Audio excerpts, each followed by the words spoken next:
Welcome to Let's Face the Facts. I'm David Almeida, and I'm your host for this rewatch podcast for the classic sitcom, The Facts of Life. I'm an actor in Orlando, Florida, and every week I invite an actor or artist friend to watch an episode with me. Join us as we synopsize, analyze, criticize, and ultimately idolize the show. Hey guys, welcome back. It's another week, another show. Thank you for downloading and pressing play. My guest this week is Matthew Arter, and it's another humdinger of a lot of inappropriate discussion and all kinds of other fun stuff. Now, before we get started, a couple things. First, I want to give a couple of special shout-outs. One of them is to a tutti frutti of mine. Her name is Jamie E. Hi, Jamie. Jamie, you know why I'm giving you a shout out. And I got two very sweet emails from Trisha G and Becky K. Thank you guys for writing into me. It was so sweet of you. And it got me wondering, for all of you out there, do you guys have questions? Is there a need for viewer mail? Do you guys have any thoughts or questions about how I make the show, how we record the show, or any behind-the-scenes things? Send me an email, facethefactspod@gmail.com, and maybe I might answer them if I think there might be any interest or entertainment value. Anyway, let's get to this week's show, why don't we? Matthew Arter and I watched Season 6, Episode 25, called Bus Stop, and the original air date was May 8th of 1985. So let's do this and jump on in. Let's face the facts with Matthew Arter. Well, look who is back on my Zoom screen. David! Matthew! Oh my God, I am so excited because you called me for something other than a shitty Talkaholics show. And I don't mean that our show is shitty, because our show is brilliant and people should definitely pay you money to hear it. But we always have to watch shitty stuff. So I was happy to watch the girls. I'm glad. Oh. I'm glad. So you don't consider this to be a shitty episode? Oh, I didn't say those words at all. I was just happy to see the girls.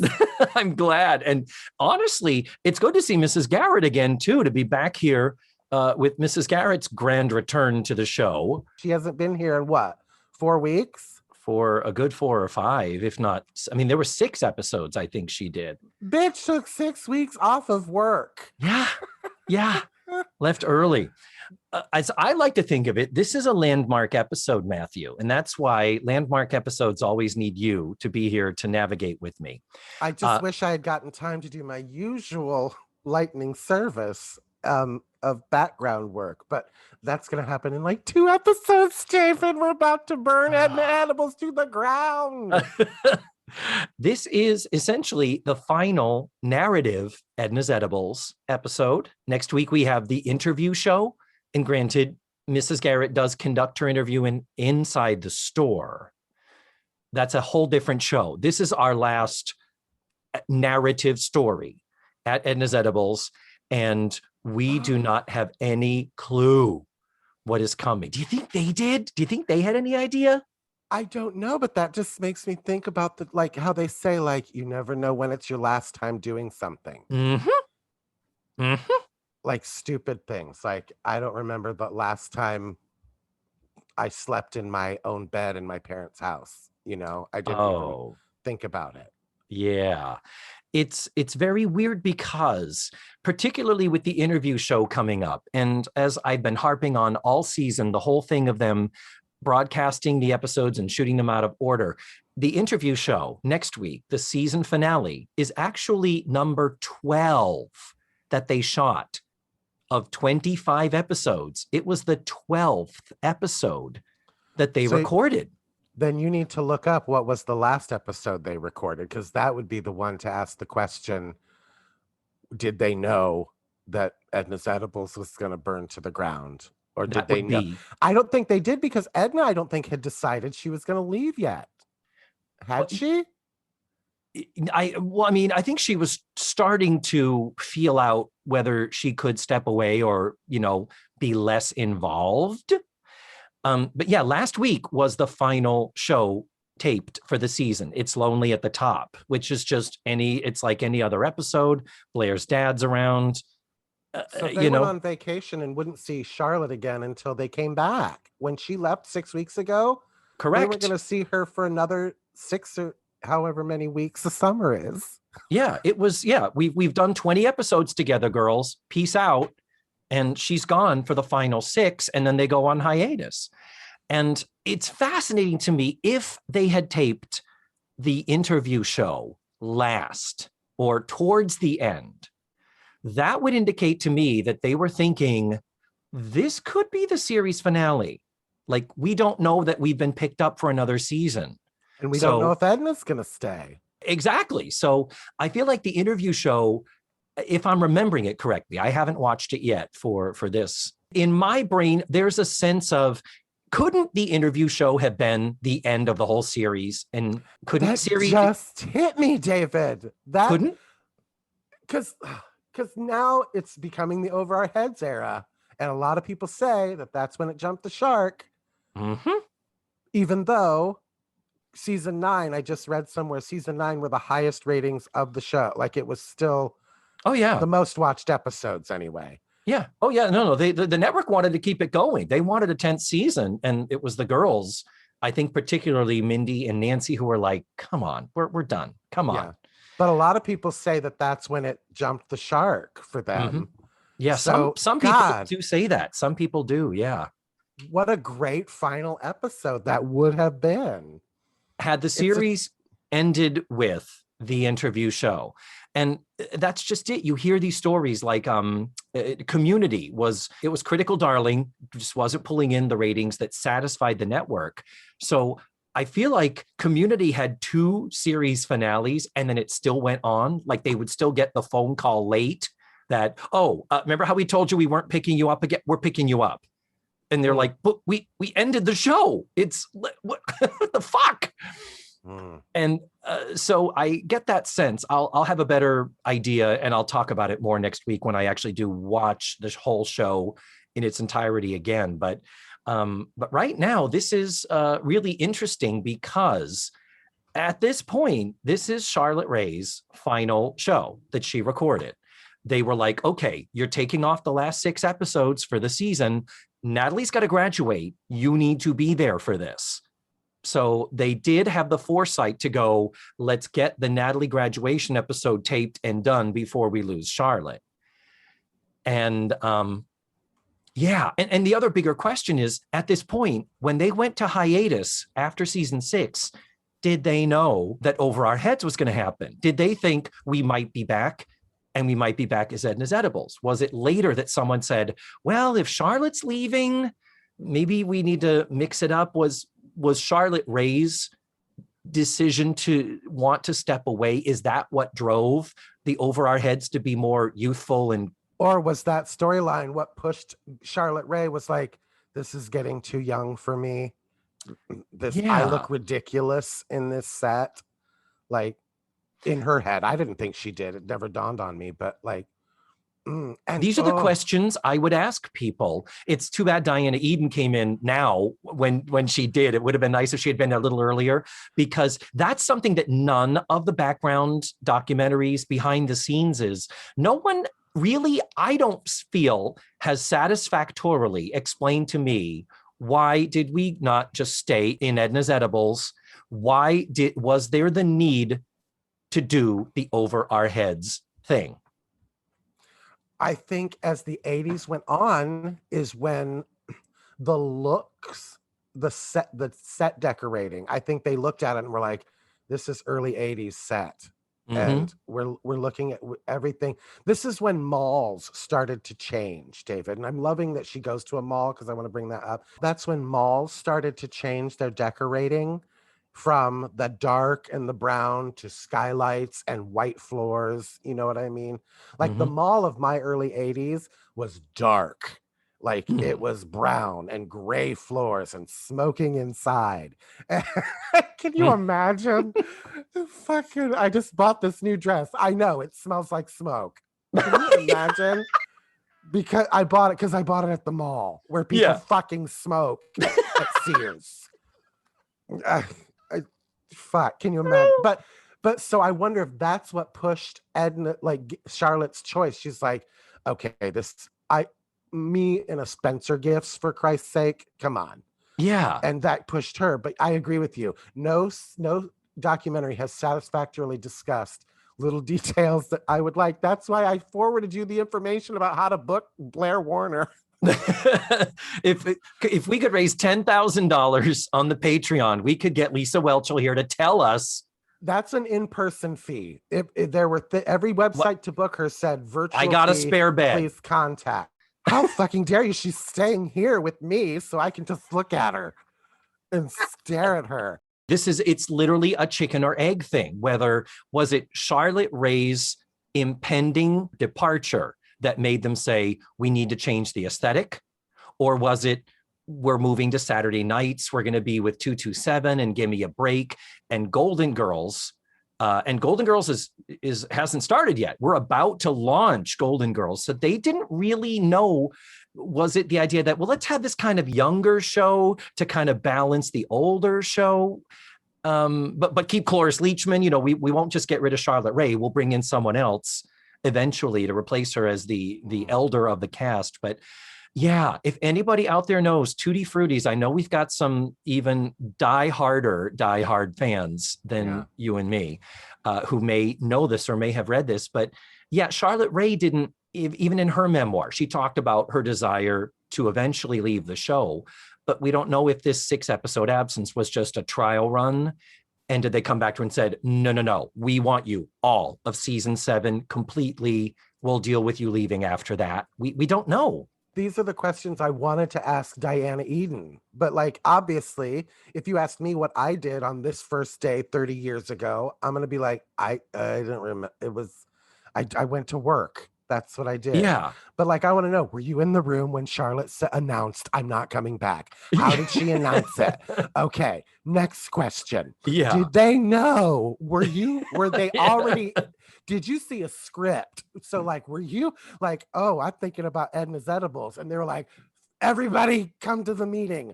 We're blowing it up. We're getting rid. Because the first episode for fucking Diane Eden, the set had been burned down. Exactly. How do you design for that? It's true. And we did ask her, we're like, was there like a declaration of we are changing the aesthetic of the show for XYZ reasons? That's the big missing piece of the puzzle. And certainly she wouldn't have been told. She would have been like, hey, we're a show. We got young girls and we have this contemporary costuming. Go. Can't think about it. Can't worry about it. You go fuck with them. You deal with the fittings. We got shit to do. It's, Right. And then you think about it like that. Like Diana would be like, bitch, I had my job. My job was I wasn't writing. I wasn't in the writing room. She wasn't with the producers and meeting with the suits and shit. I showed up with receipts from fucking Ross and had them approve the 48 blouses I bought. That was my fucking job. So I get it. But I still like, I don't know. Yeah, it's very weird. So the episode we are talking about at length here, ladies and gentlemen, season 6, episode 25, Bus Stop, which had an original air date of May 8th, 1985. Oh my God, how appropriate, David, that this aired on May 8th. And it is May 2nd, we're recording it. Because, David, happy World Masturbation Month. Oh, is that what this is? Yes. Was it World Masturbation Month in was that a thing in 1985? No, it wasn't. Well, masturbation was a thing in 1985. Yeah, I can vouch for that, yes. But it was not a thing. It all started, and I like to educate because, when it comes to National Masturbation Month, anything I can do to lend a hand. What it started with was because of the firing of Jocelyn Elders by Bill Clinton, of all people. Oh my God, that's right. I remember. From being, I believe she was Surgeon General? Yeah, that sounds right. Yeah. And she dared to suggest that masturbation should be taught as part of sexual education. Wow. By Bill Clinton of all people. Well, I hope you celebrate, David. I do. I hope you have a great one. I think do. we should end the stigma of masturbation. I mean, I think give yourself a hand for having something in common with everybody on the planet. exactly. It's like we just need to take away the mystique and this whole veneer of well, I don't do that stuff. I wouldn't. It's like, come on, everybody does it. Let's just fucking accept it and move on. I mean, now granted, I'm probably never going to be like, oh God, I can't go to dinner with you on Thursday night, David, because I'm gonna masturbate on that night. So I'm probably not going to use that as an excuse to get out of stuff. I have, but not like I didn't tell them like, oh, I'm sorry I'm late. There was traffic. No, I jerked off way too long before deciding to leave my house. This is what happened. So anyway, I was on the edge a lot longer than the planned. oh, Hashtag sorry, not sorry. But would it, or like I've told people before, I've come into a meeting and been like, or like a meeting of friends and been like, sorry, I was masturbating, and being honest, and they thought I was kidding. So, oh, bless. Well, you know what? Perfect segue, Matthew, because of the scandal around masturbation and whether it is ever going to become a publicly accepted pastime. Well, that relates to the fact that there is scandal surrounding this episode. We end up at a bus stop, and I can't tell you how many times I've said that after a long session of masturbation. Matthew, you are not going to believe this. You know that the Daily Motion versions of these episodes are 22 minutes because 3 minutes have been edited out from the original broadcast version as seen on the DVDs? I don't know why I always don't think about that while I'm watching it, because I'm watching so many things when I'm watching this. I watched it a couple times just to relook at things and rehear things. Anyway. Well, Matthew, guess how long this episode is on the DVD box set for which I paid money? How long? 22 minutes. Oh my God, we watched the exact same thing, David. It's like we're in love. I demand to see the manager. Okay. I want to go full Karen on this. Okay. I want to know what is missing. What did the people who watched this live, meaning me, what did we see back in 1985 that is now apparently lost forever? So at this point, ladies and gentlemen, I am flying blind like you. I am watching the same episode. There is no additional footage. You will not hear me reference that. And I consider that nothing less than scandalous. Yeah. You're going to have to find a shooting script from the episode. Could you write a note to your close personal friend, Lisa Welchel, and ask her if she still has one? She's still got her. Wonder how much that'll cost. I don't know why. I don't think my DMs are getting through. Let's just say that, David. Okay, I've heard that about you. Let's get through this. We're enjoying each other far too much today. And that's a wonderful problem to have. And the wonderful outcome will be a 7-hour podcast. Jesus. So the episode's writers are story by Brian Pollock and Rick Shaw. Brian Pollock would go on to write and produce for Cheers later in the decade. This is his only Facts of Life episode. But previous to this, he comes to the table with 75 episodes of the Jim Neighbors show under his belt. Okay, so it's true. A vaudevillian writer is officially here, and it shows in this episode. I have a couple notes about some vaudevillian references. Oh, yeah. So we have somebody who was writing for Jim Neighbors in 1975, a variety show. So that's a tell right there. Now, Rick Shaw doesn't have such credits. The most notable thing I could find in his resume is that later after this, he would go on to be a writer, producer, and story editor on The Nanny. Teleplay, though. These are the guys who wrote the story. They're like, okay, we're the story people. We're the idea men. Kimberly Hill, you work out the fucking details. Kimberly Hill, of course, is a writer, story editor, producer on the show and has been for a while, has written multiple scripts, and directed by Judy Elterman, female director. We don't see that very often on a show starring all women. This is the third episode she's directed, previously having directed season 3, episode 11, Legacy, where Blair discovers her grandpa was a president of the KKK, and season 5, episode 22, All by Herself, which is notable as being the final and excellent Cousin Jerry episode. It was one of my all-time favorites, really. And Judy Elterman is already on staff as associate director for 54 episodes of the show, and the bulk of her career has been as a technical coordinator. We've discussed this before. Now, this is the part of the show where I put my guest on the spot. I am asking you, please, Matthew, Arter, if you would provide a 1 to 2 sentence synopsis of this episode, similar to like what, that, which, where you might see in a TV guide. Go. Okay, David, I've put thought into this because, it is just maddening listening to some of your guests, I'm not going to say names, just go on for 20 minutes. And it's like, okay, I don't know what TV guide you were reading. So here it is, the plot of this episode. Blair, Joe, and Tootie try to hide a graduation present from Natalie. That's what I got. Is Once there again, more? that was a bullseye, if ever. Thank you very much for that. You're I think we're welcome. ready. Are we ready to start? Oh my God, yes. And my first comment is from the very first frame. So yes, I have a problem, David, with You have a problem? What? with not this episode in particular, not this show in particular, television shows that put no thought into the set design when they choose an exterior of a house. The mismatch of the exterior versus the interior. Like that's like just like the Golden Girls, my favorite show of all time. It's not even the same porch. Like no.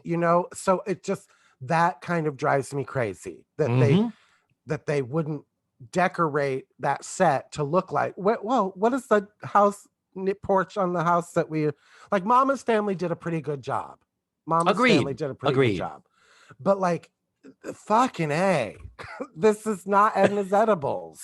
That giant bay window with the door by it, they got that. But then there's this it's just not. Outside Edna's Edibles, what we have here is it looks like it's kind of a porch and a railing on the front of the building that we would see looking from the inside out to I'm going to Edna's Edibles. I park my car, I'm walking on the sidewalk. I now have to go up some stairs to a porch-like landing. And then I go in the door to the shop. That is definitely not reflected at any time on the interior whenever we're on the set. And what's unfortunate is the exterior looks like it's a set that they built. It doesn't look like a real house. And I'll give them credit. From the inside, you can see the exterior Edna's Edibles sign, the white sign that's out in front. So you can see that, but I don't know. It bothers me. It's always bothered me like about exterior shots, like not having anything to do with the set design. While we see this exterior shot, as Matthew is being driven crazy by the visual, David is being driven crazy by the piano music intro. Jesus. We already have had our, I'm going to do my air flute. Get ready, Matthew. We've had that with the little drum in the background, like that little thing. And then we even had one episode with like a of the electric guitar, shadows of things to come. Yeah. But this is right in line with that fucked up transition in that other episode where we went up to the attic when Ryan was up there, when Kevin, Ryan Cassidy, and it's just this. It's like, what? Again, is this all in the family? What? We're going backwards in time. just makes no And sense. it's television. They paid someone to sit and record that, David. It's true.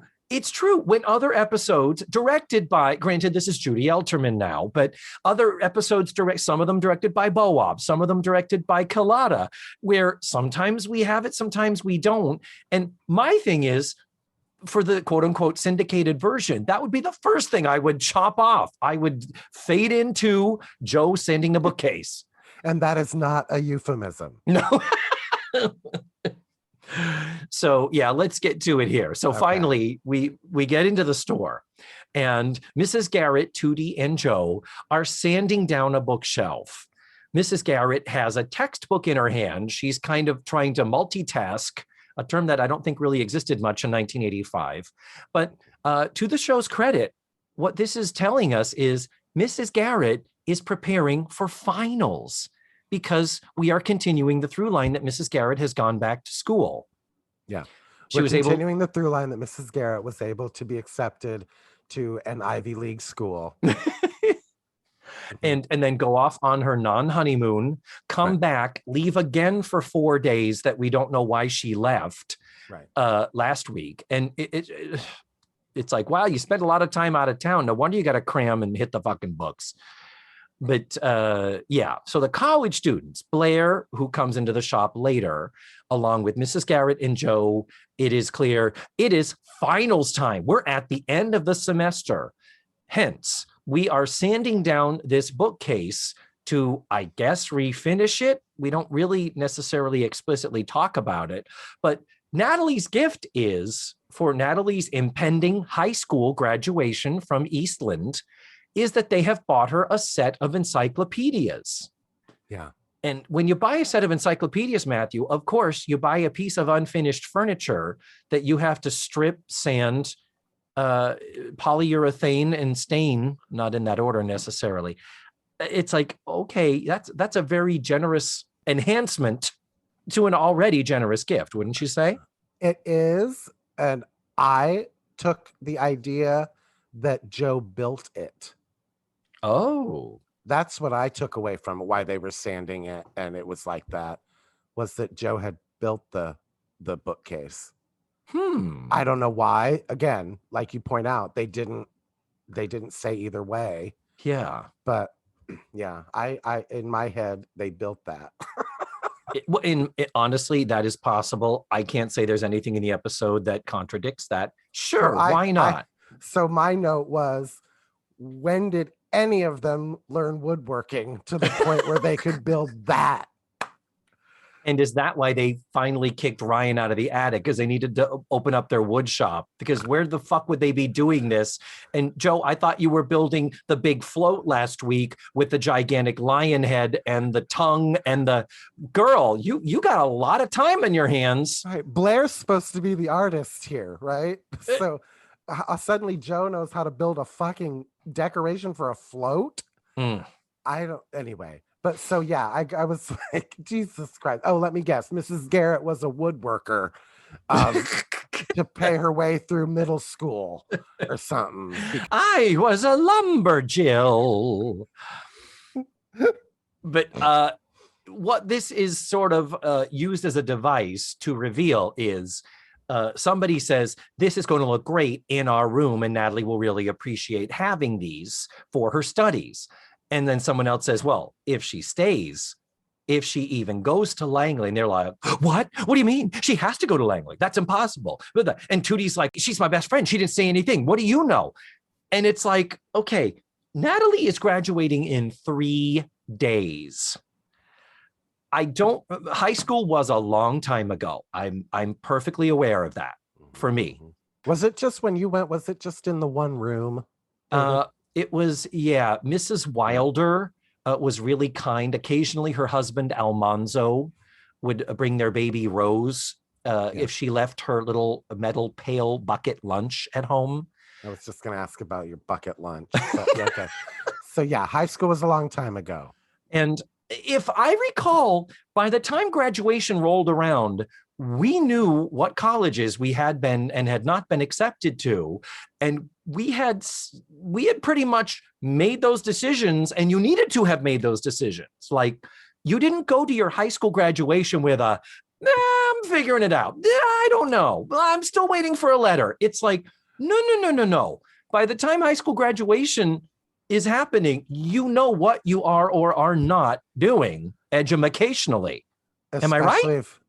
Especially if you're graduating a very prestigious private girls' school. Yeah, you know where you're going for college. Yeah, and later, if we discover Natalie applied to Princeton thinking she wouldn't get in, and she gets a letter, the next day? So now we're like 2 days away from graduation.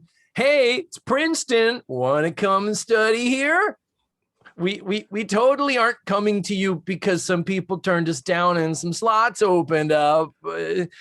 It's again, Edna walked into an Ivy League school on registration day. Yes. It was a community Ivy League school, clearly. At least Princeton sent an acceptance letter. That's right. Implying she had to apply because Mrs. Garrett didn't have to apply to Langley, apparently. Yeah. And get accepted. That would have been a great episode of her applying for fucking college, them saying when she was like, I want to go back to college. Well, you have to apply. And then Mrs. Garrett waiting to get an acceptance letter for Christ's sake. That would have been nice. Natalie, second time we are seeing her in the Eastland blue blazer. I was wondering, I felt like I haven't seen the Eastland outfit in a very long time. You have not, but the last time we saw Natalie in her Eastland outfit, it was this fugly, unattractive, unflattering, double-breasted blue blazer, not the nice Blair blue blazer that we had in the earlier seasons. And we are going to see Natalie wearing it next week I believe she wears it during her interview in the interview show also. It is just ghastly. Demonic blazer, I rebuke you. You are doing nothing for our girl Mindy's figure and cannot sign off on that. We do have a moment where Natalie's coming and they throw like a sheet over the bookcase and we get your favorite thing, Matthew, sitcom lying. It happens so many times in this episode. The whole cast leaning on what they've just covered up. Yeah, trying to not draw attention. Pay no attention to this new thing that we're all leaning on under a cover over here. Yeah, Natalie. We're all just studying because we have books in front of it. You don't pay no attention. These are not the droids you're looking for. It's ridiculous. Thankfully, though, at least Natalie is suspicious. She is in a what's going on? What's happening? And then Blair and Joe swoop in. It's like, so you're going to Langley, right? You got to go to Langley. Come on. Blair is like, they have so many majors. They've got cute guys in every major. And Joe says, they have a women's basketball team.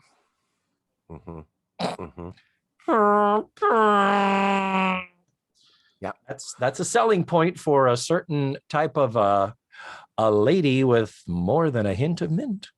But then she also agrees with Joe that the men are cute. She does agree with that. So we get another example of bad sitcom lying right away. Joe agreeing that the men are cute. Yeah, totally. That's a total hot piece of ass guy over there. I love penis. I'd love for him to stick his man thing near my no paw. Anyway, so there's this just weirdness. The whole premise of this episode that Natalie has not yet chosen where she wants to go to college. The girls trying to sell her on Eastland. It's like, what is there to sell her? I'm sorry, Langley.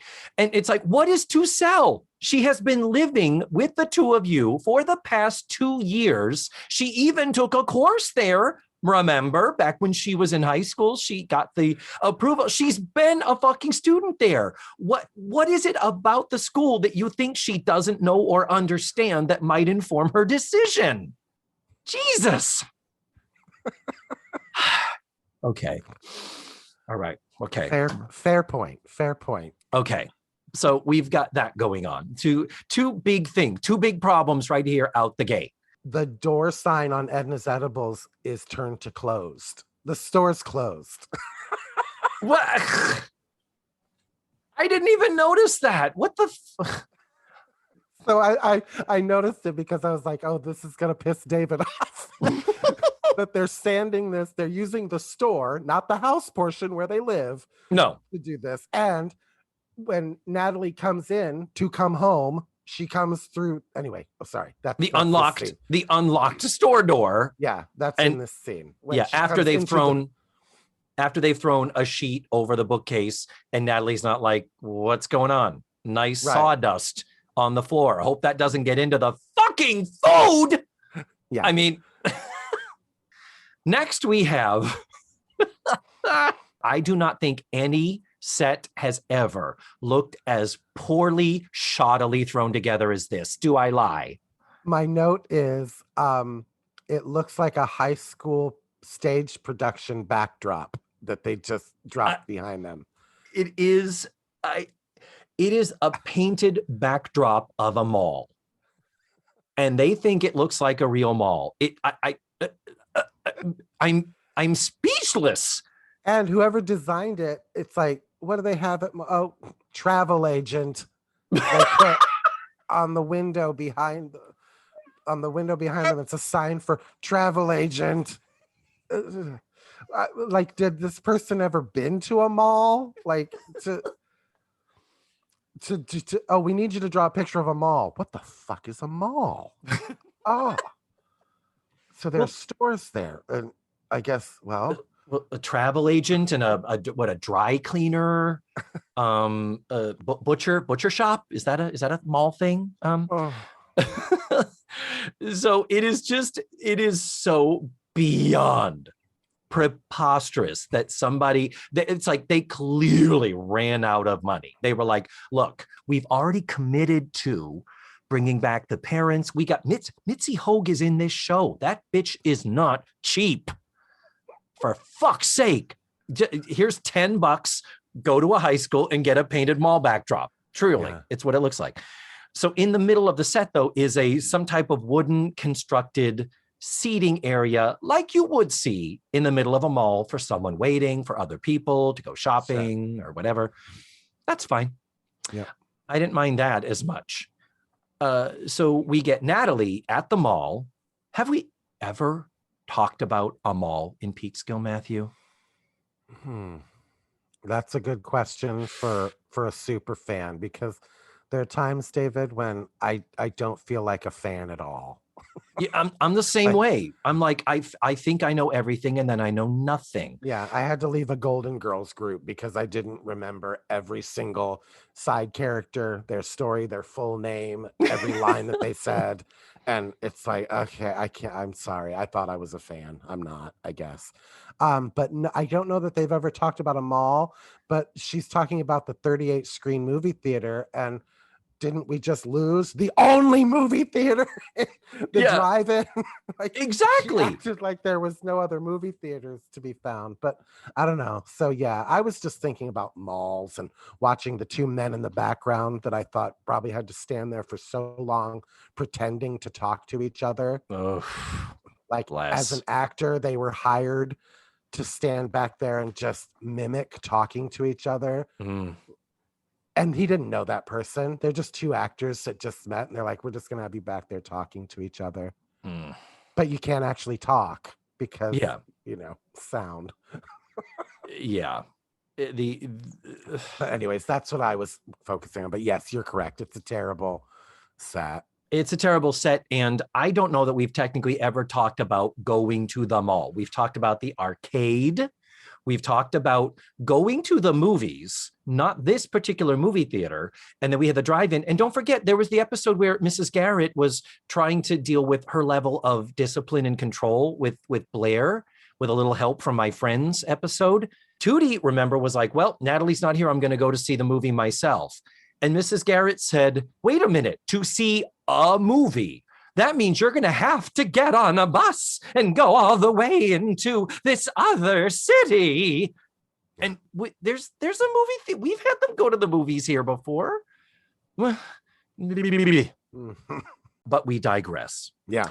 So we have the narrative device of Natalie sits down at the mall. She's got some popcorn left over from the movies. And there's an old man sitting there, and it's the whole, hi, I'm a total stranger. How are you? I'm going through some stuff, and I guess I'm just going to talk about it out loud. These very personal things to just a complete and total fucking stranger. Yeah. How many sitcoms have used this? Oh, that's right. All of them. And he's an old man, so he's wise, obviously. The sage, yeah. Yeah. The old man, by the way, played by actor George Petrie. His career starts in 1944. He was on the original Honeymooners in the Jackie Gleason show. 143 credits in a 52-year career as a character actor. Bravo, sir. That motherfucker has some stories. Oh, my God. I wonder if we could get him on the show. But we can't get names like that. We're not Gilbert Gottfried. Yeah, it's true. Oh, by the way, Natalie sits down and tells him that she just saw Dr. Zhivago in a theater in 1985 at a mall. Like in a multiplex at the mall. Yeah. 38 screens. They make that joke because that was when like it was becoming, you didn't just have like the two theater chains were becoming a thing. And it was like, come to this place, 24 screens at Pleasure Island. And they were the size of a fucking postage stamp. But anyway. Yeah. And so what this is leading up to is we've got the backstory of the guy is he's basically, I'm in a retirement home and my daughter and her husband bring me here every week, and they think it's doing me a favor getting me out when I don't like coming here. And then Natalie says, well, I've got something I need to tell my friends and family, and they're not going to like it. I have decided not to go to college. There it is. Okay, finally, we're at something meaty to sink our teeth into. That's a big fucking deal. I wish they hadn't waited this long. It seems so ridiculous that this is something she's grappling with now, days before her graduation. By the way, remember previously she was so worried about her permanent record? That was the same episode with a little help from my friends. Worried about her permanent record. That was because of college applications. Remember in Smile, her sweet boyfriend who worked at the gelato shop. She was so depressed, but didn't want to let him in to her emotions because she didn't get this internship. And she really wanted that internship on her resume for her college applications. So we do know Natalie had been thinking in terms of college at one point, but it wasn't so diehard that this contradicts that. It's just, this would have been nicer if this had come in a little bit earlier. All right. Okay, writers, take note. I hope you got your pencil sharpened. There's a lot more notes to come. So she bears her soul to the old man. So she bears her soul and says, the thought of college, I get depressed. I know they're going to try to talk me out of it. So what I did is I applied to one school that I knew I wouldn't get into. That's my plan. What could go wrong with that? Yeah. And then it ends up with him saying, you got to tell them. Just like I've got to tell my daughter not to bring me here anymore. And it's like, you're right. We both need to face up to it. Wow. We're strangers, but we have a lot more in common than we might have thought at the beginning. And we're from different generations. Yeah. And we've got more in common than we thought. Yeah. But I loved the saying to a stranger, I'm not going to college. That shocks you, doesn't it? Bitch, I don't know your life. You could have barely made it through high school. And you're like, I'm not going to college. Okay, I get it. Are you a genius or something? I don't know. Yeah. No, it doesn't shock me. I don't fucking know you. And it was delivered very fast. It was, I'm not going to college. That shocks you, doesn't it? Like, there wasn't even a moment to give him a chance to react or shrug or it is weird. There's so much weirdness about this really good idea that this show is about 4 girls at a school and now moving on into college to say, let's have one of them grapple with and decide not to go to college. That's a great idea. I love that they do this with Natalie. Let's make no mistake. I am totally on that train. It's just the execution is so like, what? So then we go to Edna's Edibles. It's a surprise graduation party. Tootie is in fastidious bossy mode, as we have seen Tootie recently. We go back to Edna's Edibles for a party that they're throwing at night because it's dark. And Natalie, just like in the first scene, comes into a dark store to come home. Yeah, why is the door unlocked? And why would you come home to the dark side of the store, not the lit up side where people live? I agreed. We've had, oh my God, we've so had this. We've had, Blair walk into the store and be like, "Good morning, everyone." Yeah. And it's like, what? You just had breakfast with them. And did you walk around the building? What the fuck? So yeah. And why are they having this party in the store? Why isn't it in the portion of the house where they live? The Edna's Edibles as a function hall on top of all the other things that it is like, that drives me crazy. But yeah. And the long and short of it is it's a graduation party. Yay! Surprise. And Blair has purchased guests. Yeah. She has paid some cute boys to be there to entice Natalie further to pick Langley. Because, you got to pick this. Please pick our college 3 days before you graduate high school. Yeah. And the fact that they're being, even Joe is being such a nudge as opposed to, could we back the fuck off and let her make her own choices here? Could we? It's so weird that everybody is on this Natalie's going to college train and we have to find out where. Yeah. It's so weird. So because of this big party, of course, Natalie's like, okay, I can't, time out. Everybody in the other room. And thankfully she does grab Mrs. Garrett too. Part of me was like, oh, that's right. She's there, isn't she? You with the flag. Mrs. Garrett's holding a Langley pendant, and as she goes by him, a great delivery. You with the flag. It's amazing. But so that whole party scene though, one question for you: is licking a cake like a sitcom trope? Because they've got a cake there for Natalie, and there's this whole bit where this guy just keeps putting his fucking finger on it, and to taste the icing. Does that ever happen in real life? It's considered bad form. I have pictures of me at a friend's wedding pretending that I'm doing that with their wedding cake as a joke, because it's like, again, you're like, what?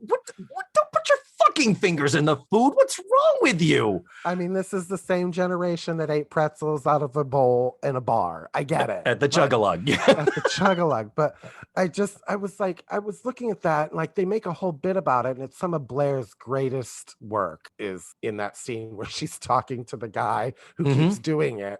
And she's like, okay, guys, I really need you to push Langley. Could you please stop touching that cake? Yeah. And I want, when you do it, just be nice about it. I will cut you to the bone if you touch that cake again. Yes. She's got such a great delivery. Lisa's so fucking good. She is amazing. Even when she's delivering the line, would you please keep your hands off the hors d'oeuvres? When he is clearly poking his finger in the cake. And that is not a euphemism. No, but it's like cake and he's touching it with his but fingers. It's like, why would a director let an actress turn to someone? It's literally like saying, would you put down that ball, when in fact they are holding a cucumber? It's like, that is literally not the thing that you are saying it is, unless you're insane. It's so So anyway, yes, they do leave a room full of strangers alone in their place of business to go into the other room and have a private talk. Again, like you do. Why wasn't it switched? They could have had this conversation. Oh, I need to see you guys, and they go into the shop to get away from everybody. Yeah, agreed. It could have been the other way. Do we? I mean, but we do go into it's not like they weren't using the other set. We've had shows that only take place in the living room and we never see the store. This is not one of them. We see both. There's no reason those two could not have been swapped. Or at the very least, have Natalie come in from the house and be like, where is everybody? And see her come into the darkened store from the house. And then surprise, that's where the surprise is. It's in the store. So Natalie breaks it to the girls. She gets them in the couch and living room. Natalie finally comes clean and says, I can't go to Langley and I can't go to college because I want to travel instead. Joe's response, don't be an idiot. Yeah. Don't be an idiot. Mrs. Garrett at least is, you're overwhelmed. Give it some time. Well, and excuse me, Mrs. Garrett, let's talk about snap decisions. Where's Ted?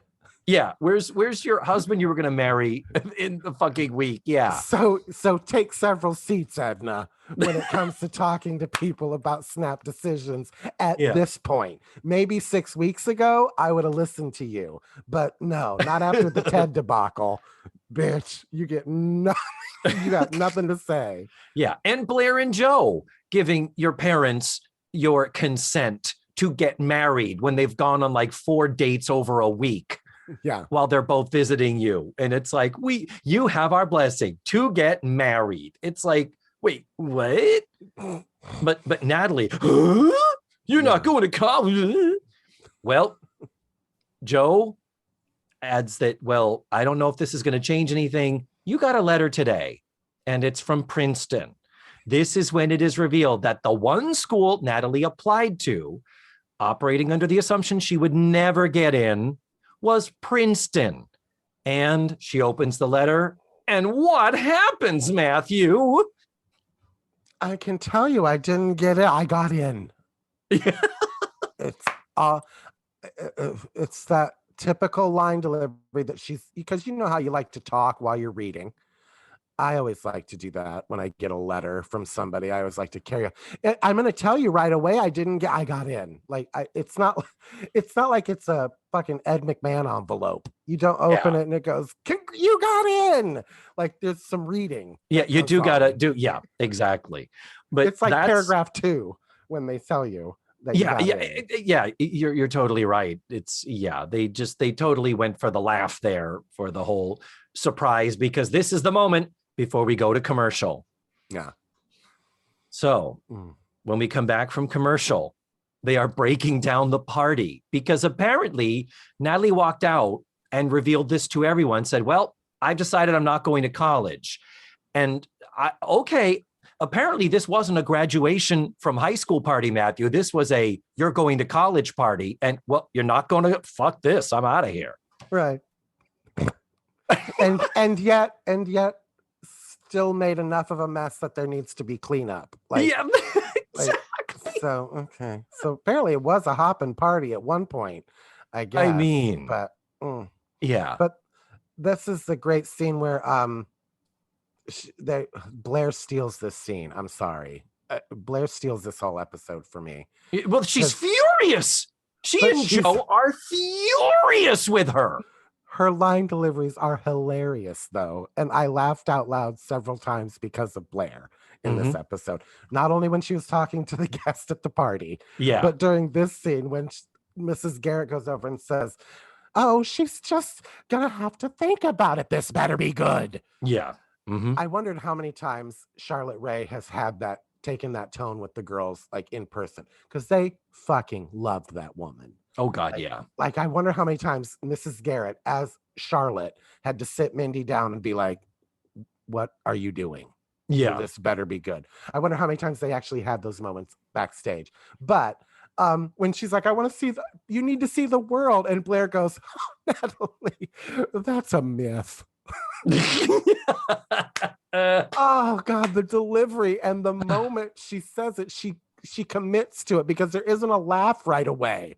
And she goes, that's a myth. It's so brilliant. Yeah, because it's the whole thing. Natalie says, I want to take a year off, travel, and find out who I am. And it's kind of like Blair going, oh, honey, I've seen the world. You're not going to find it. Yeah, and then she goes, get on the bus or something, and that freaks Blair out more. The bus. Yeah, Oh, that she wants to travel on a bus. And yeah, Blair's like, bus. you And might that's end up with some guy in the window seat. Oh, and that's apparently where this title comes from. You realize this episode is called Bus Stop.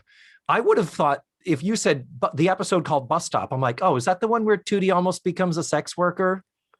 I thought I was waiting. I was waiting for her to become a saloon singer and then get kidnapped by Don Murray. I kept waiting for him to show up because that's what happened. That's the actor that played the character in the movie that kidnapped Marilyn Monroe's character. Okay. Oh, in the movie Bust. Oh, the I'm still not 100% sure where that's coming from. There is a play called Bus Stop by William, I think it's pronounced Inge, Inge, which became a movie starring Marilyn Monroe. But that's about it's about a bus stop. There's no bus stop in this. There's a mall. Yeah. Should have been called Mall. That's what this episode needed to be titled. Or Natalie's Decision, or several titles. This could have. Yeah. Take Me to the World, quoting a Stephen Sondheim lyric, as we all love to do. Weird title. One of the weirdest. And she has a confrontation with Joe where they get like in each other's face. And I think that Kim Fields is doing some of her best acting in this scene. How so? She doesn't have one line. Oh, you be nice. And I knew you were going to think I was not being nice. But when you watch her watching the scene, she's fucking fantastic. Mm-hmm. She's not stealing focus. She's reacting appropriately, which is interesting for her. So when you watch this again, watch Kim Fields in the background, like the way who she's looking at and how she's taking in this fight that's happening in front of her. I meant that with sincerity. Okay. Like she's doing some of her best acting without saying a word. Yeah, well, it is a thing in our world of acting, is that good acting is good reacting. It isn't so much how you say the lines, it's what you're doing in between the times you're talking, when you're supposedly listening and trying to realistically live in the moments of hearing what the other people are saying, allegedly for the first time. So, well, it's good. I didn't pay much attention because I was really like, where am I on this Joe situation? Joe, as I said earlier, she says, don't be an idiot. And now Joe is a little more realistically saying, you can't turn down Princeton. Yes. They may never give you the chance to go back, And she says, do you know how many kids never get a chance like this? I'm like, okay, I guess I'm kind of buying it a little bit that Joe, being the scholarship student, realizing that Natalie comes from a much more privileged place. They could have even developed this more in terms of, listen here, little rich girl. I know you've had everything kind of handed to you. This is one of those times when you probably don't want to hand it back. This is not the hill you want to die on when it comes to your privilege. Like, yeah, I got that. But at the same time, throughout this episode, I felt like Natalie was kind of being a little bitch, like a little spoiled bitch about it. Oh, I don't. That's interesting. I've thought about it a lot. You're 17. Yeah, but here's the deal. College is not for everyone. I didn't go. And well, obviously, but and I regret it every fucking day of my life. Oh, that's interesting. I did go to college, Matthew. I think I could have benefited. I think in hindsight, it might have been good for me to spend a year just living, working. Later, when we finally get Mitzi Hogue as Natalie's mother into it, she says, you're not going to get any support from me. That's where Natalie is the spoiled bitch going, wait a minute, what? That's not fair. Yeah. That would have been a great moment to say, have Natalie go, I have savings, Mom. I've been thinking about this and planning, and I think I've worked it out. That would have been great if Natalie had put some thought into it. I've been working 18 hours a week at Mrs. Garrett's shop.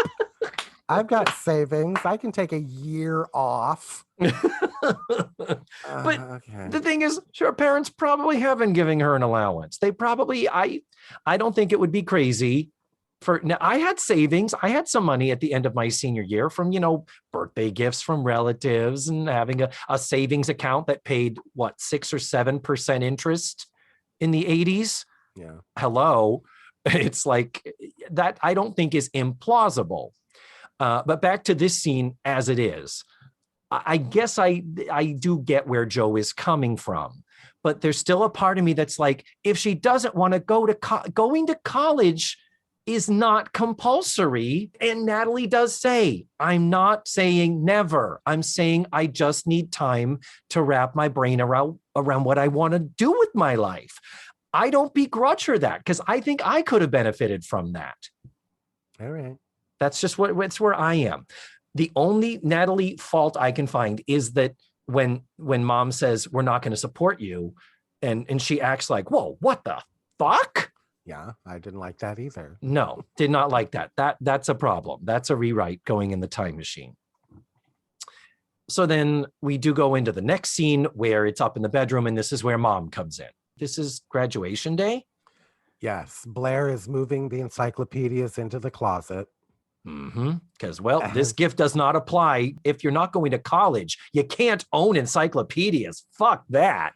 Yeah, this isn't a graduation from high school present anymore. This is a you're going to college present. Like the party. Exactly. But Blair's got so many great lines in it when she's like walking across the set going, no, I'll get it. I enjoy moving encyclopedias. Yeah. No, I'm fine. No problem. Got it. I got this. Nope, it's okay.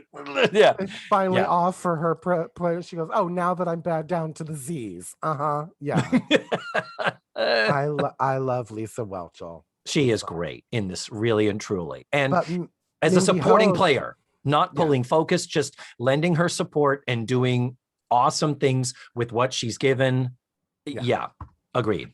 And more sitcom lying when Mindy Hogue enters because they shove the final one under Blair's bed. So Natalie doesn't see the encyclopedia. But Blair's so fucking funny. She goes, oh, you're right, Joe. I don't think this bed frame is going to crack. And she gets but she stands up and looks like, but I don't know. Like, it's actually really funny, her sitcom lying, the way she oh god, I actually laughed when she turns and goes, but I don't know. It's brilliant acting. Oh, she is. And I loved her anyway. Agreed. So let's talk about Mitzi Hogue as Natalie's mom, Evie Green.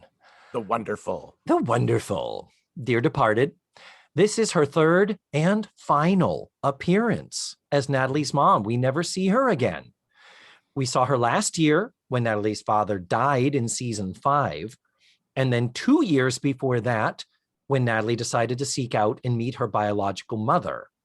I can't believe she's only been in 3 episodes. Yeah. Of a 10-year fucking run. This bitch was in 3 episodes. And in my head, it's like people when they find out that Paul Lynde as Uncle Arthur was only on 2 episodes of Bewitched. Oh, it was more than that. It was like 9, I thought. Wasn't it? Why don't you ask Alexa? No, I'm sorry. But exactly. You're totally right that Paul Lynde, you're like, wait a minute, he wasn't, Steve Martin. It's like, he wasn't a cast member in the original SNL. Right. Steve Martin hosted a few times over the years, but a lot of people kind of think of Steve Martin as being one of the early SNL people. And it's like, no, he was never a regular. Okay, he was in 11 episodes. But the point is, I'm exaggerating to make my point. Well, say, what was your point? Is that Paul Lynde? The point is like that these people are so ingrained, and maybe it's just me. Like, you probably asked the average person, who was Natalie's mom on Facts of Life? They'd be like, who? I don't fucking know. But and she's ingrained in my head as Natalie's mom, and I can't believe I've only met her 3 times. Mm-hmm. And her obituary said, Mitzi Hogue, Facts of Life star, dead at 84 or whatever age. It was in the headlines, was that she was the Facts of Life. And it's like, 3 episodes, guy. So Mom comes in, the girls clear out, and she's like, well, let's talk about this. The girls already told me. And this is where Natalie says, I will go to college, I promise, but first I want to experience a little bit of life. Now, valid point made by Mitzi. It would be different if you weren't such an excellent student. Absolutely. Natalie was smart.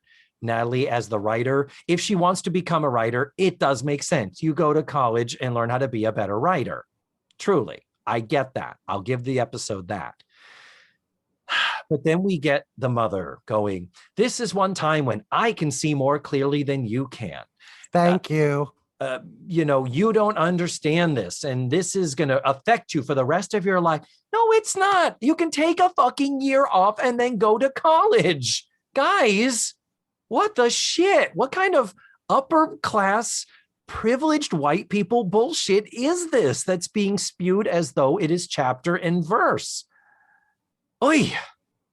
I'm again, as the adult that didn't go to college and regrets it, I am more on Natalie's mom's side than I am Natalie's side in this. Really? Yeah. Wow. Okay. I mean, this is great. This is where because I am now unemployed at my age with no education, David. Oh. I can't put a degree on a resume that requires the degree to even apply. Yeah, I get it. I do get it. And that's honestly, that's my privilege coming into play. The fact that it was kind of a foregone conclusion that I was going to go to college. And people say, well, why did you go? I say, because it was the next thing to do after high school. And I didn't know what else to do. It was just this natural path. And I wasn't a great student. I was going to end up at the community college in Fort Wayne, still living with my parents. So literally the day after I graduated high school, I moved to Florida to start working. And then the next week I started a 25-year career at a theme park that has ended. And now I have no education. Well, your experience is your education. But Similarly, that's not going to get me an interview. I guess. It hasn't. Yeah. No, I hear you. I totally hear you. So yeah, I'm sorry. I am on Mrs. Green's side on this, but I'm not on Natalie's side when it comes to the 80s, when girls were putting their mortar boards literally on the back of their neck because of their fucking hair. She's wearing her graduation outfit during this scene. Okay. And she's got her mortar board on, which is the hat. And it's literally on the back of her head. It might as well be on the back of her neck. Yeah. It's so back because she doesn't want to mess up her hair and her bangs. So I remember when like fucking people would just literally pin their mortar board into their hair. Yeah. And it would be on the back of their neck because the bangs were so big in the 80s. Oh, I remember. Yeah. So anyway, that made me laugh. And those hats are the fucking worst. They're terrible. Why they don't fit anybody. They have an elastic, like it's like a mini shower cap with a goddamn clipboard. Yeah. It's terrible. I don't get where that look ever came from, why we still do it. It's crazy. It really is. Because we're still educating people like it's 1850. True. That's why we still do it. True. Anyway. So mom drops, you know how important it was to your father. Oh, drop that. That is a good Jewish mother writing right there. If I can't get you to see my way, I'll just guilt you into it. The only thing would have been better is if it were more passive aggressive. If she had said, okay, that's fine. Go ahead, travel. I wonder what your father would think. But, you know, he's dead, so we can't see him. And then she would have walked out. Yeah, exactly. there would have been no, I love you. No, exactly. Go ahead. See the world in a Greyhound. I hope it was worth it. And I hope you have a good time. I really hope you enjoy yourself. I hope you find yourself, because I don't know where you are. I don't recognize you. There is no Natalie. She is dead to me. I won't know how your trip went because this is going to kill me. Yeah. That's the only thing I was thinking about. I was like, this would have gone very differently if that were actually a Jewish mother had written that scene. Yeah. So with that scene, Natalie basically just says, I'll go. Fine. I can't stand it anymore. You want me to go to college? I'll go to college. And then it's like, good. I want you to be happy. This will make you happy for the rest of your life, the mother says. I love you, Nat. And Natalie does say, I know. And they do share a hug. But part of me is just like, really? You're okay. You think she's going to excel at her studies when she just is literally throwing up her hands going, fine, I'll go to college. It's like, okay, wow, there's a recipe for success. Well, she's not going tomorrow. She has time to get her head around it. Yeah. Yeah. Yep. Go to college, Nat. Don't tell me you haven't traveled. You've been to Paris. Yeah. You've seen the fucking world. Going to Paris is like seeing the entire globe. So there. So then we go down to the living room, and Mrs. Garrett and the girls are affixing a giant bow to the bookshelf, now finished, fully stripped, stained, primed, painted, and sealed. And it has the encyclopedias in it. And am I right, Matthew, that they removed the dining room table? That the dining room table was not there so that this bookshelf with the encyclopedias could be there? I didn't notice that. I was too busy noticing that Jo is wearing her Piano Man costume. Oh. Jo's apparently gonna do her nightclub act later. It had to be you. There is. You're right. There it's gone. Look, we just pulled up the video. I am right. They took the dining room table and 4 chairs out of the house to have a place to put the bookcase with the encyclopedias in it. I just realized Natalie's wearing socks with high heels, it looks like, and Blair's got on blue pantyhose with her blue dress and her blue shoes. 1985. But thankfully, Jo's ready for a concert. Yeah, Jo's ready to do her stand-up set in between Ellen DeGeneres and Paula Poundstone, and then sit down at the piano and belt out a baleful ditty. So then, Natalie. So we have this scene downstairs, and then Evie comes in, and this is, I guess they needed this scene to be, Natalie's mother was only seen briefly with the girls mostly. This is the point where we get Mrs. Garrett and Evie in interacting, but then we go back up to the bedroom. Natalie's up there now in her cap and gown, and Tootie enters, and we do have a lovely, really nice friendship reaffirming scene where they say, basically, things are going to change. If whatever you end up doing, even if you end up going to college, we could drift away. And they talk about it's going to take some work. And the last lines of the scene is, I'm ready. And so am I. And they hug. And they didn't grow apart, David. They're still friends. And that kind of touched my heart a little bit. I know. I know. There was a point earlier in the series where they had a moment of, I guess it was when Blair and Jo, they were leaving the room over the cafeteria. And they were like, guys, we are going to be friends. We're going to be in each other's lives forever. I'm getting emotional now too, because it's like they are. It's pretty crazy. And I am such a goddamn nerd. And then she ruins it by saying, "Oi, the mimeographed letters." Because she talks about how like they'll only hear from each other at Christmas time, and that's when you mimeograph the same letter and send it to everybody. So here's a good mimeograph reference, kids. I apologize. I got the scene with Natalie's mom and the scene with Tootie confused. As far as Natalie didn't have her cap and gown on yet Natalie, in the scene with her mother. She wasn't naked in the scene with her mother, but she didn't have her cap and gown on. Yeah, she had clothes on. That we can confirm, yes. Yeah.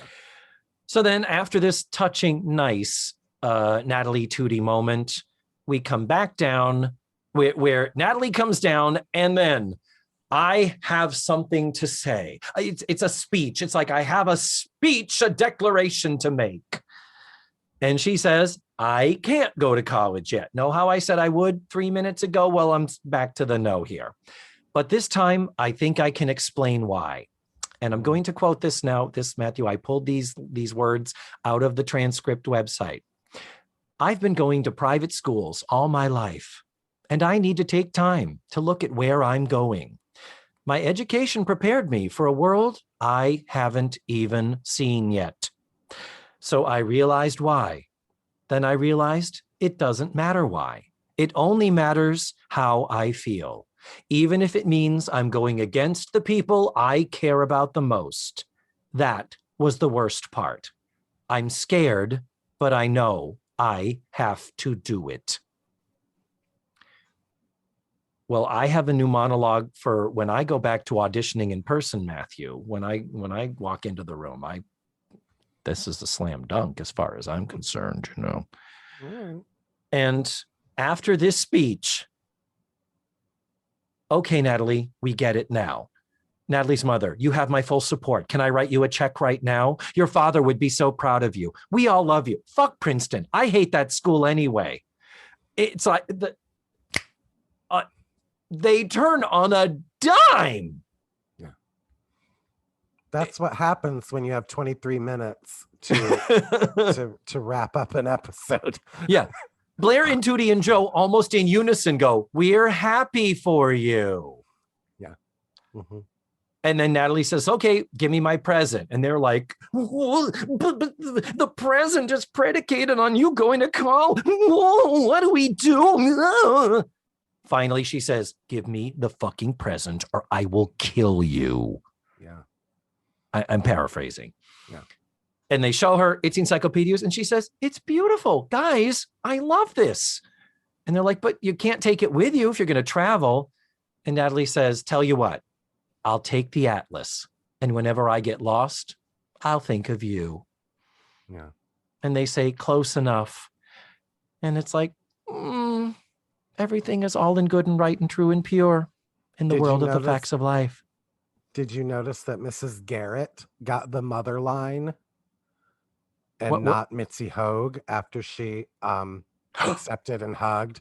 She walks over to by Mrs. Garrett. And Mrs. Garrett is the one that says, Natalie, you grew up. How could you do that to me? That I felt like was a mother line. And Natalie says, you're partly to blame. Yeah. Which is a lovely moment. But now when you think about that, was that her last scene with Mrs. Garrett before she went on this vacation? Yeah. Anyway. And not knowing the show is coming back. Yeah. That's it. This could have conceivably been the final moment with Charlotte Rae and the girls. So a sweet little scene. She's going to take the atlas, David. Mm-hmm. I did like that. Bringing the encyclopedias back to because every encyclopedia had that. That was a special volume at the end after Z, remember? Look that up in your Funkin' Wagnall. Come on. Well, David, I don't think a terrible episode. The emotions, particularly towards the end, they are nice. Particularly that Tootie and Natalie scene. It needed that badly, but so much of the nuts and bolts of it, and at the beginning is like, oh my God! It just makes me. I feel like I've taken crazy pills. I can't wait till you watch when Tootie graduates from high school next season. Because not only do we get think about it, these writers, these freaking people had to come up with 4 different graduation stories. Mm-hmm. Because even if they weren't the writers then, they were like, oh wait, you've already done a graduation episode? Oh, okay. Yeah. How do we complicate it this time? Yeah. Yeah. Including Blair and Joe. Blair and Joe have to graduate from Langley too. Isn't that an episode? Honestly, I don't remember that episode, if it is, off the top of my head. But when Tootie graduates, not only do we get Tootie, who do we get, David? We get Tootie's mom. Oh, we get Chip. Chip is back. Well, my sweet. I'm coming back in 2 episodes, aren't I? That's right. We have 1 more episode for season 6, and then it will be the Matthew season 7 extravaganza over our heads. And it is A 2-arter, David. It could technically be considered a 3-arter, because isn't the third episode the grand opening? Yes, it is. And I didn't want to bring it up, but we may have another situation where, like we did when Blair wasn't going to live with them. I may need to do 3 episodes so we get you set on the track of actual facts of life. I'm just throwing that out there, David. I've already thought about it. Okay. Well, I've already thought about it too. And that's what's going to happen. That's a done deal. Yay, I have to be there for the opening, for their huge opening. Yeah, I know you love a huge opening, Matthew. Who doesn't? Yeah. So, Matthew, let us say I will be talking to you in 2 weeks. Listeners, you can expect more Matthew Arter magic coming up for season 7, episode 1. But next week, we have to wrap up season 7 with another special guest. And I look forward to that and to having you back, Matthew. Smooches and goodbye. Bye, David.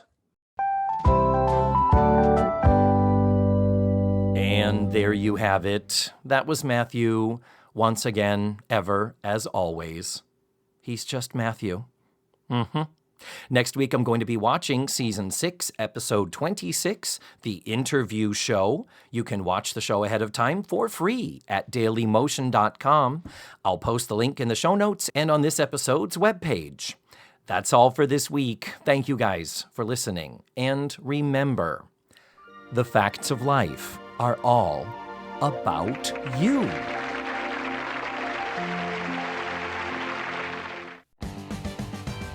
Let's Face the Facts was created, produced, written, hosted, and edited by me, David Almeida. My theme song was beautifully arranged and recorded by Ned Wilkinson. Visit my website, facethefactspod.com, for supplemental photos and videos, audio extras from the digital cutting room floor, links to my social media, and ways that you can support the show financially. And don't forget to subscribe, rate, and review the show wherever fine podcasts are found. Tune in again next week for another thrilling episode of Let's Face the Facts.